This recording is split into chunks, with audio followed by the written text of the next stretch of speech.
maybe about to get to the WPA opening ceremonies, and so we're going to move to just wrap things up.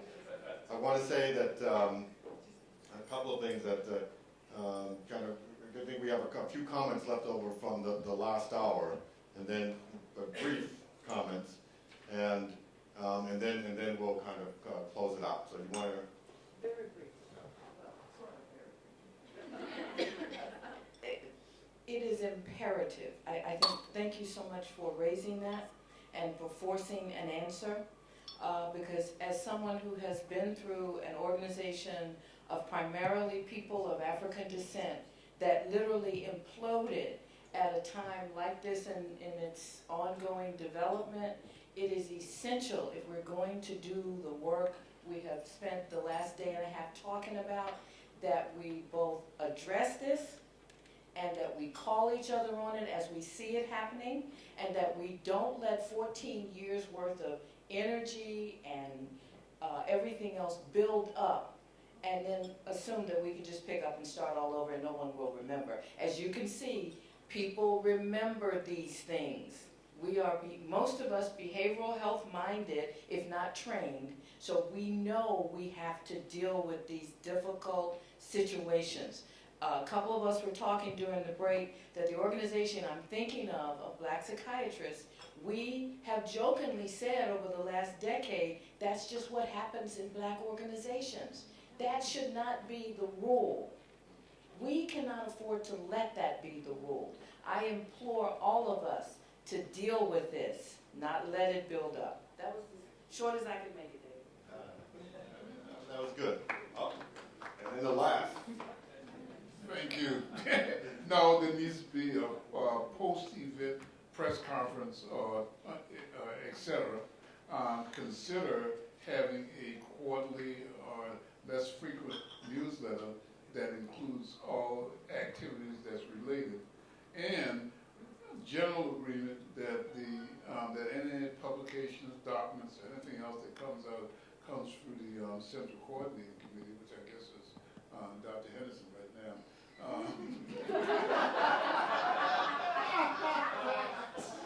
So that there's no disagreement in terms of what the information is distributed.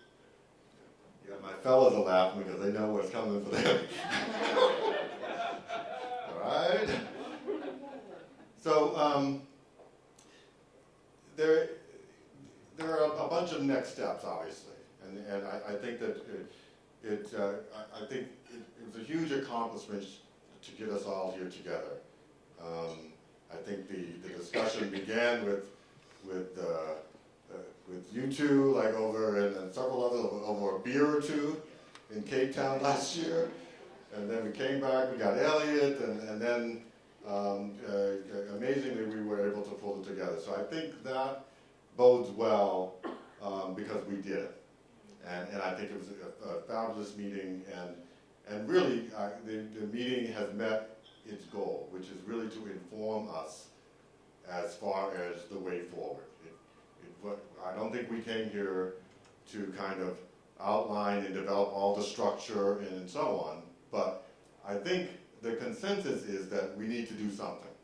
Am I right with that? And is that, and I think that we can have an impact, and we need to rely on everyone here to do that. So in the coming weeks, the first thing, the website will be converted to the Institute. It'll give the history of the meeting and make available all of we'll see if we can get the videos up, pictures and all that stuff that you can use at your leisure. We have a draft press release that you can take and adapt for your institutions if you want to publicize this in any way to get momentum.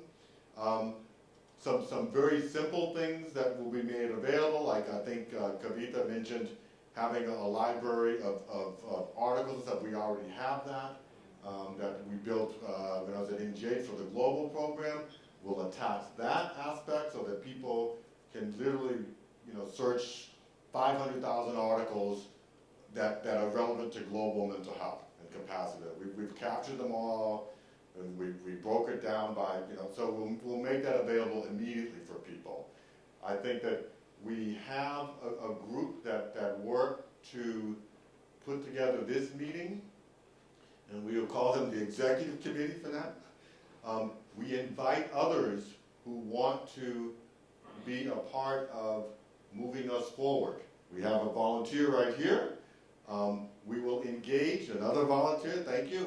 We will also engage our kind of operational wizard to help as we think about the structure.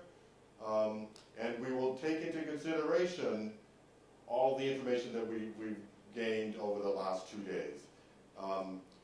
One thing that we want to talk about, particularly with the young people, and we figure out how to do this and what the next steps are, and I think there's opportunities for publications.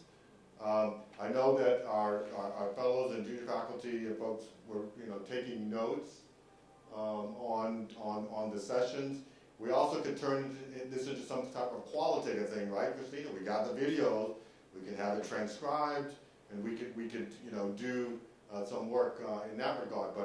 But we should kind of disseminate a list of potential publications or areas or topics that can come out of it, and we can kind of generate an email kind of chain that allows for people to put in ideas regarding that.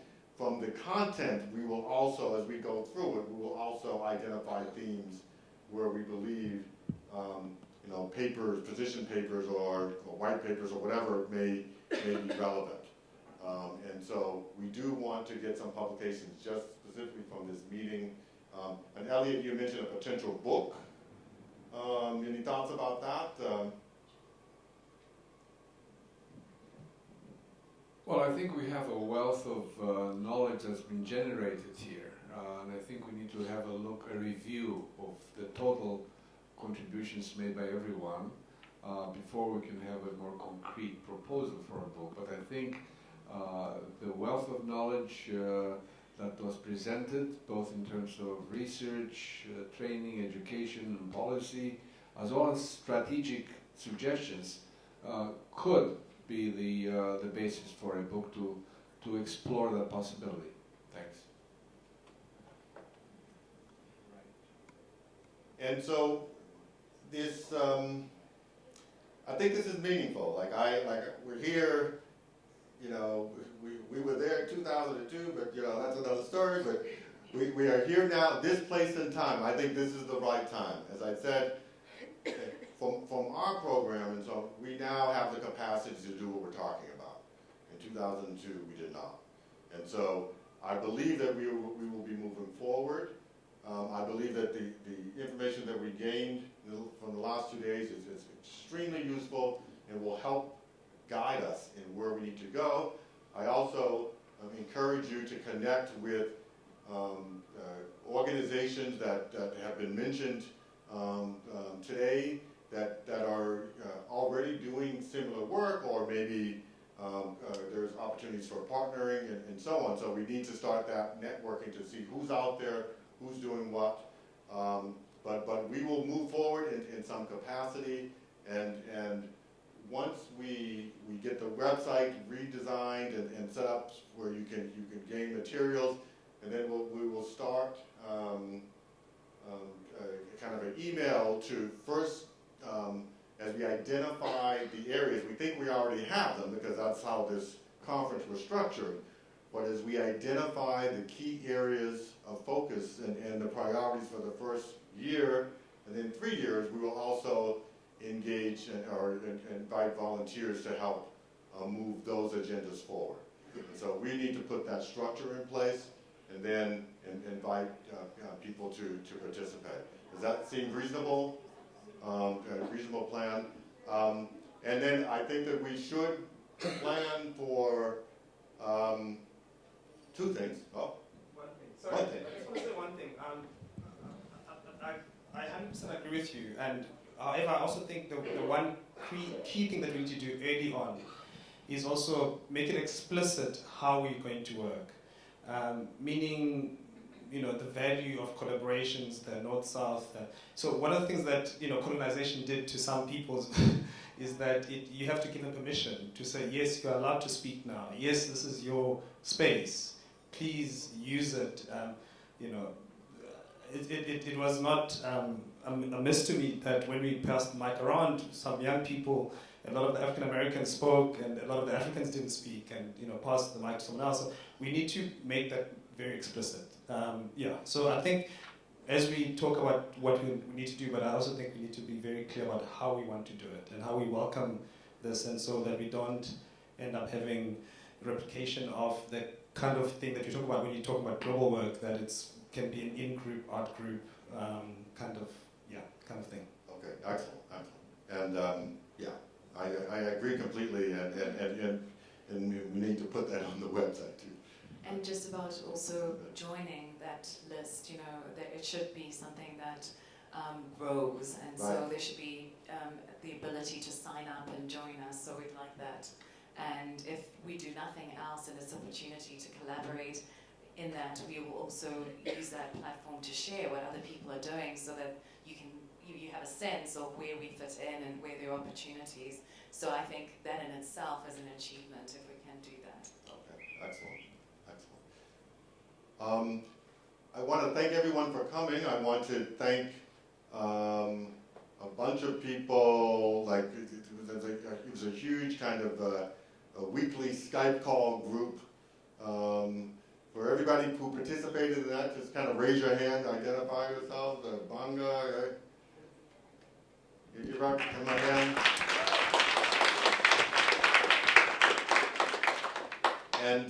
And from our side, certainly, I think particularly, Banga, Mashadi, and Michelle were absolutely critical in making this happen, right?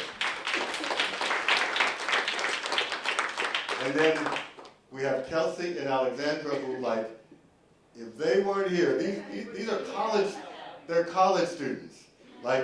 If they were not here, none of you would be here.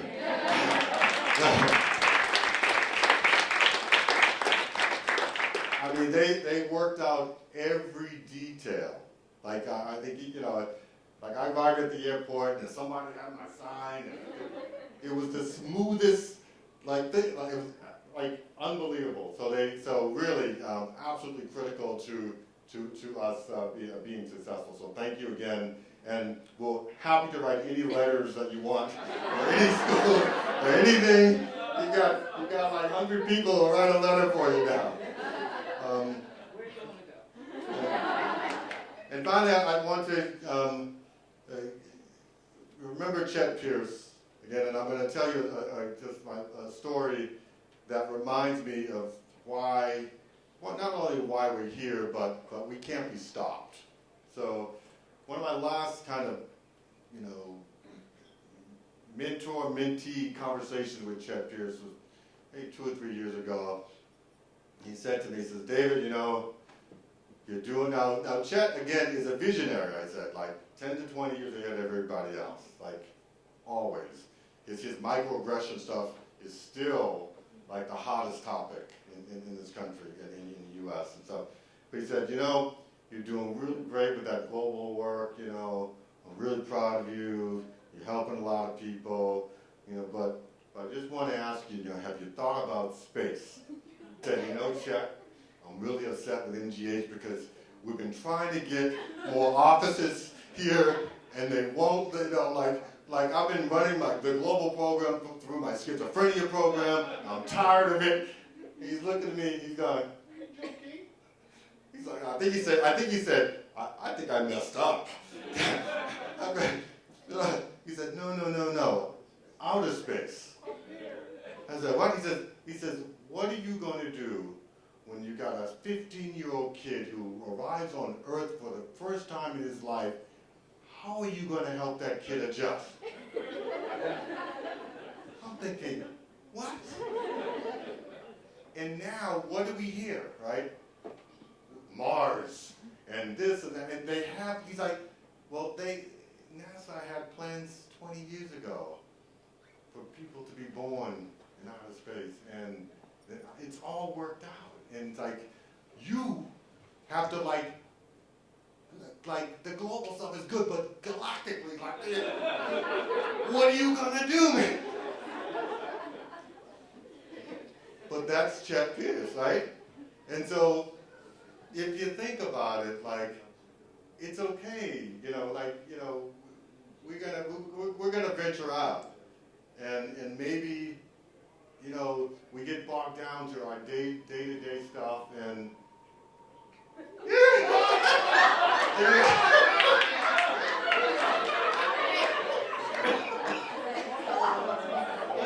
unintended.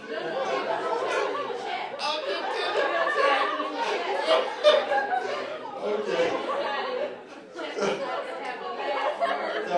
So I know this is gonna happen now. So I'm gonna end here. Elliot, do you have some final words to say?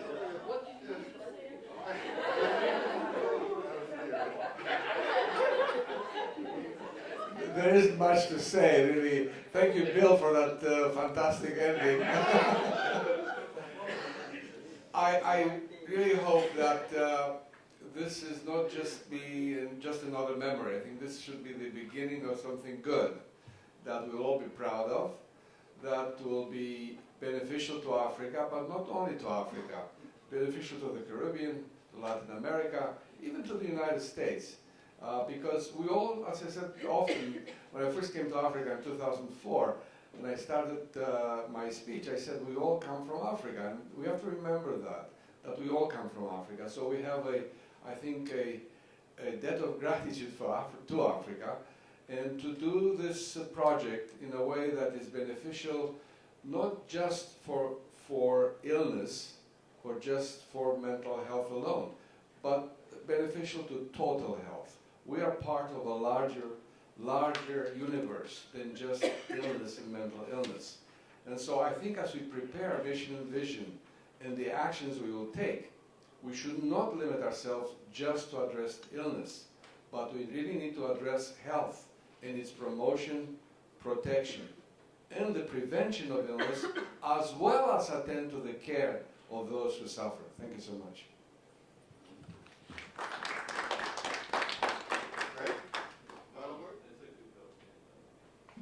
Okay, very good. Well, thank you again.